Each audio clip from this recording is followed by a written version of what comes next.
Good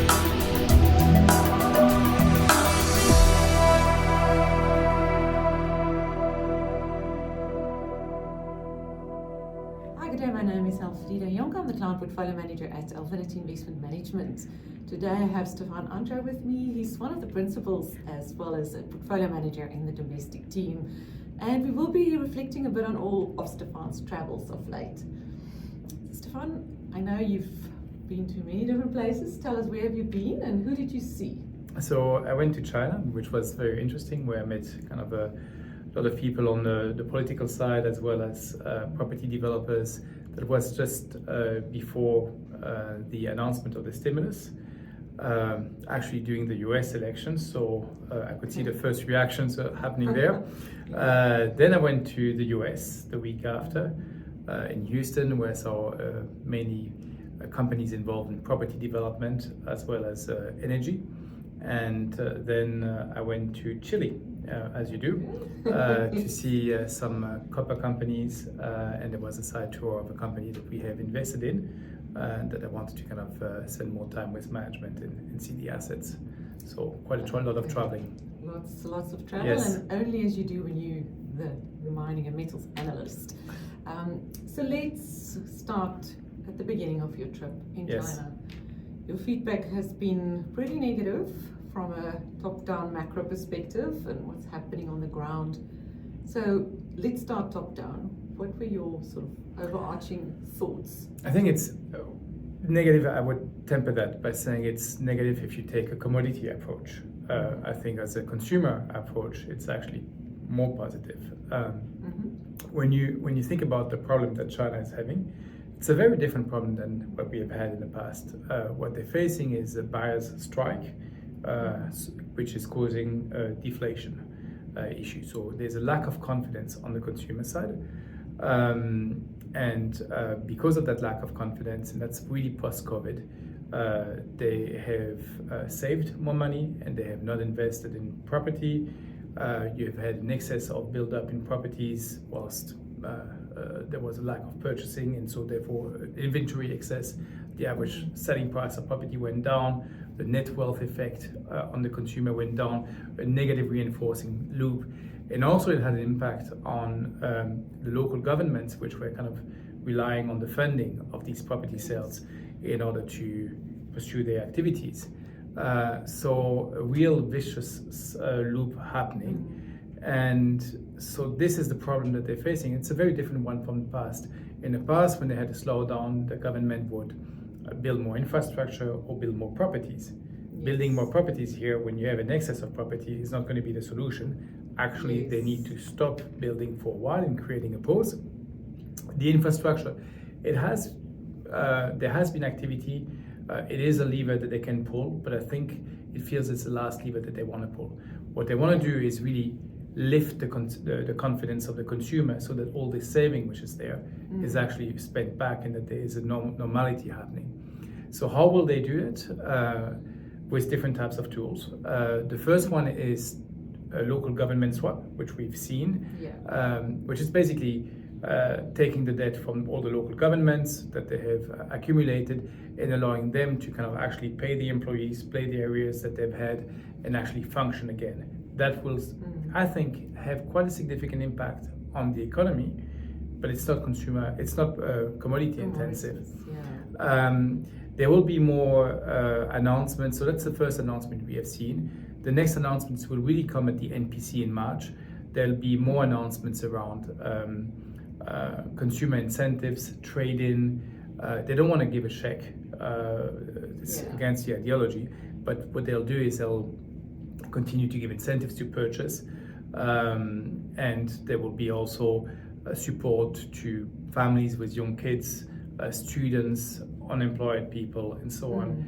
So they'll try to lift that, and I think it's a whatever it takes moment for the Chinese. The confidence there is improving, but again, if you take it from a commodity perspective, I don't think that means actually it's a tailwind for base metals. It's a tailwind, but it's not a boom. And for construction, I think actually it's flat at best. Yes.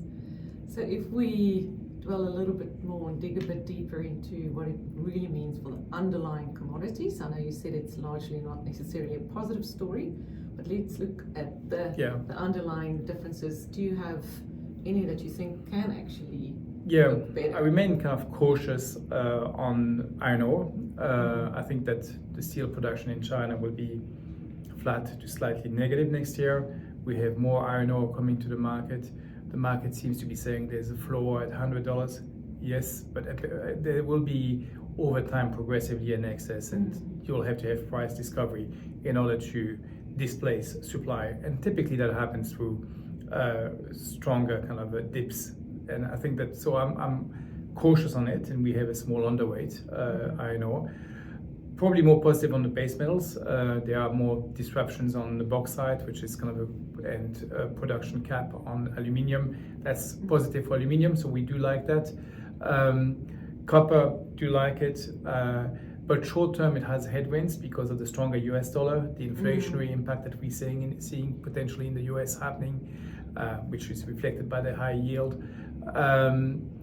And trade disruptions typically are not too good for copper. However, medium term, you can see the investments that BHP is having in order to just maintain productions, tens of billions of dollars, just to maintain their production, which means that there is a need for higher prices eventually in copper. Is that in 1 year time or 2 years time? Not sure, but it's one way we want to stay exposed to. Okay, so before we go to your portfolio positioning, let's circle back to Chile. Yeah. What did you do there? Which mines did you see, and what was your outlook? So we met a few of the producers there, and also lithium producer, as well as so SQM and Codelco, as well as some of the copper producers, Codelco and BHP. But the one I went to was Capstone, which is a new investment we have over the last few months. We went to see the existing sites as well as a new project that they have, Santo Domingo. And I came impressed by this visit, by the management, really the way they're on top of things, that they manage things in a nimble way, but also the optionality around every single one of the assets.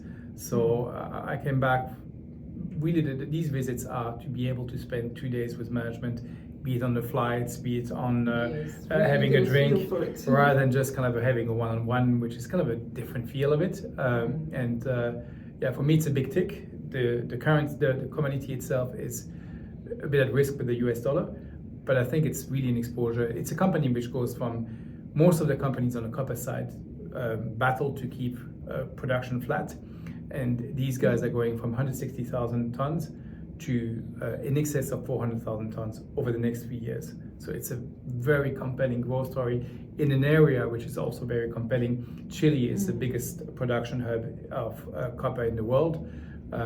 So it's a good address. Yes. So a good producer at a good address. Fantastic.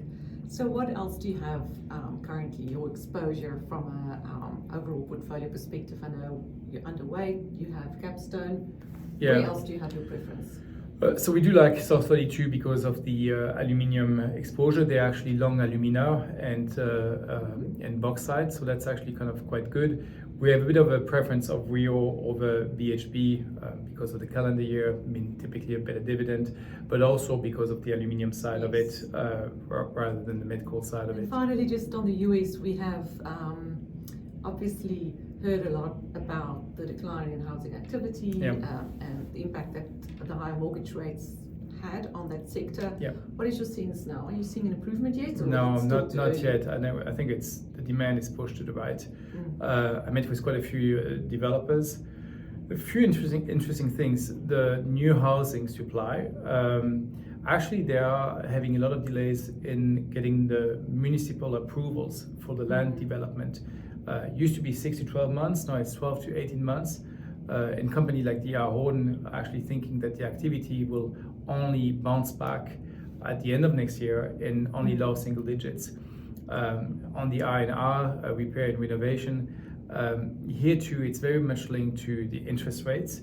And of course, what we've seen recently is people being concerned about inflation and higher interest rates staying for long, or interest rates staying higher for longer, and that's of course having an impact on the activity. So I don't think that we're having a V-shaped recovery for the moment, and so that makes us cautious on names which are darlings in the market, like James Hardy.